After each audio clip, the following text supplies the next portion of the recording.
Nangangamba ang mga kamag-anak at kaibigan dahil revolusyon ang landas na pinili ng mahal. Peligroso ani lang panahong kasalukuyan. Panindigan katumbas ngayon ay kamatayan.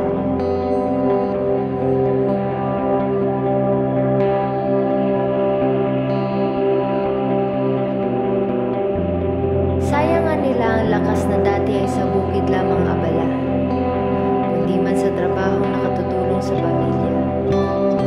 Sayang ang talino na kung nagtapos lang ng kolehiyo, di na sana ngayon ay doktor na o abogado. Sayang din ang propesyon kung ipaglilingkod sa masa at talikuran ng kita upang maging aktivista. Sayang ang buhay kapag naging estatistika sa talaan ng pinapatay ng gobyernong pasista.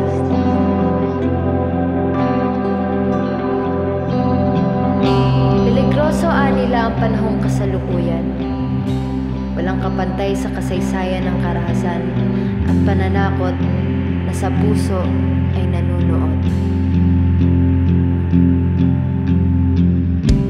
Huwag mag-alala bagkus gawin ang lahat ng makakaya upang sumanib at sumali sa lakas ng masa.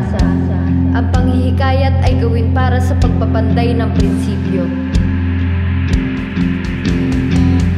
Labanan ng takot at tuluyang pagtamlay, dahil ang buhay natin ay dati nang sakripisyado sa pang-aapi ng mga dayuhan at lokal na tuso.